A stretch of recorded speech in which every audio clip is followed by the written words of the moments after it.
Thank you, everybody, for being here. Thanks to Ray for the invitation. From my story for the eye trace has been kind of interesting. I never thought I'd be an eye trace user like I am today, but it started out with this idea of quality of vision for research purposes. So I do a lot of laser photo treatment, kind of controversial. And it was one of the industry folks that said to me, hey, you're trying to objectively determine, are you making an impact on quality of vision? And we couldn't objectively determine that. People would say I'm seeing better quality of vision. So we said, okay, let's try something like the eye trace and see if that would help us determine, can we actually identify patients' quality of vision improvement post laser photo treatment? And so my journey started with more of a research focus. So I liked it. It wasn't like, wow, this is the most amazing thing in the world. But all of a sudden, I started seeing some of the benefits of it. I said, let me see if I can add it to my other practice, integrate it with our, in our Wi-Fi and our networking, and then use it on every single computer and try using it as an interface for all of our patients in our cataract evaluations, etc. And that was when I really started to realize the benefit of this machine, because it really became to me my center focus, the centerpiece of me understanding the quality of vision and why would someone's quality of vision not be quite right, whether it's the cornea, the internal optics, post-cataract, whether it's a vitreous, you name it. And so that's where I really found the big advantage. So I thought I'd say, to kind of talk about one day that we had, which is kind of a fun day. It's kind of a day in the life of an eye trace. And it was when Ray came to install our second machine in our second office. So Ray's sitting there, and I have a normal clinic day, and he's training my techs. And so all of a sudden, all these patients kept coming in. And I'm like, hey, get an eye trace, get an eye trace. And he's back there going, what is this for? What is this for? And we're like, oh my God. In like literally half a morning, we had 5 patients where the eye trace truly helped me make the decision on what to do next. And that was really the most exciting part about that machine. So, at first it started out with this idea of floater treatment. And for those of you who don't know, laser floater treatment is used to help treat those solitary opacities. We did a study looking at floaters in the middle of the vitreous. And after treating those patients, do we see any change in the DLI, the internal optics? And so this is a patient, Susie B., you know her very well, came in, visual acuity was 20/20, but patients had complaints of quality of vision, phakic patient, really unhappy from out of town. So her DLI was 3.79. Here's a refraction. You see her corneal HOA wasn't very good. She had about 0.195 internal HOA. So mostly internal optics, no cataract, phakic patient.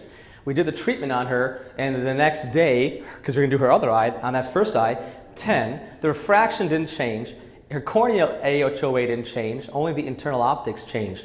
And if you look at her, and have the MTF curves significantly different, but no change in refraction, no change in her corneal HOA, all internal optics. So that was the first time I started realizing, oh my God, there's something to this machine. It's pretty cool. So that's when we started looking at in other patients. And so first patient was a patient where I asked Ray, I'm like, Ray, man, I don't know what's going on here. This patient has a toric lens, it was a true line accommodating lens. Patient was not very happy post-operatively. I'm like, should I rotate this thing? Should I take it out? What should I do? So we did the eye trace, undilated, because I just wanted a quick scan before I spent the time dilating him. And then we also did a dilated one too. And you can see here the toric check. First of all, the DLI is good. The quality of the optics was very good here.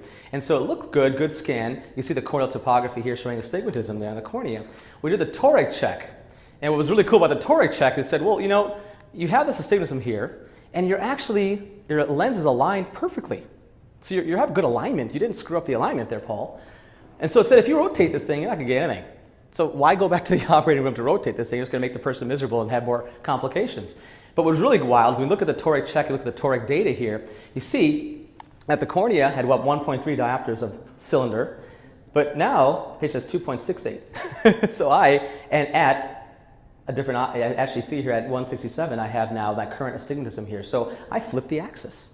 So for me, what happened was I picked the wrong power of toric lens. And so it taught me right away, don't go back in there and rotate it or change it, do a PRK in this patient as well. So we had to do a PRK, patient was very happy. So it was like the first patient of that morning. It's like, okay, cool. Then all of a sudden, another patient comes by, and this patient, I do a lot of floater treatment, so he came by to me, and he's like, hey, I'm not happy with my quality of vision. He had asteroid hyalinosis, not too bad, but had some other floaters in the vitreous. So I said, hey, maybe I should do a vitrectomy. Should we send him out? Should we do a floater treatment? But his cornea doesn't look quite right, too. So I'm like, should we debride his cornea? What's going on? Why is he not seeing well? So we looked at his eye trace. You can see here on the HOA, he had pretty significant, about almost 0.5 of higher order aberrations of his cornea. But his internal optics also weren't so hot either. So it was a combination of both the vitreous and the cornea. So for me, what I did is I said, let's do this. Let's not rush you into a vitrectomy. I'm not going to waste my time doing a laser floater treatment because I may not make you better. You'll be probably thinking I'm a bad surgeon. So let's go ahead and do a corneal debridement with an amniotic membrane. And that's what we did for this patient. Did very well. So that was the second patient of the day. I was like, okay, this is kind of cool. And then the third patient of the day was, should we do a laser treatment or cataract surgery? Because again, I get a lot of people coming from out of town and locally for cataract surgery here, and you can see a significant amount of floaters as well. So the question was, should we go to cataract, and if after cataract surgery, what should I expect in terms of its quality of vision post-operatively as well? So we had a borderline cataract, so we said let's treat the floaters first to see if that would help. But it was really helpful to show, look, your DLI is 5.7 here. Your cornea was pretty good here, and the internal optics wasn't too bad in terms of the HOA. So I felt at this time, let me go ahead and treat the cataract first, and then we can talk about doing floater treatment afterwards, because it's also easier to take a floater treatment after the cataract is removed as well. So it's a brief summary, but it was kind of neat to see literally in 1/2 morning, when Ray is training my technicians, 3 patients within about a half an hour span of each other, we were sent over there, and it helped me make a decision based upon the quality of the vision and being able to separate cornea versus internal optics. And it's crucial to be able to show patients that. And so that was, for me, the most exciting thing about this machine. So now it's really for any of my cataract evaluations, floater evaluations, corneal debridements, it has become the golden ticket and the centerpiece for me to educate and make decisions on.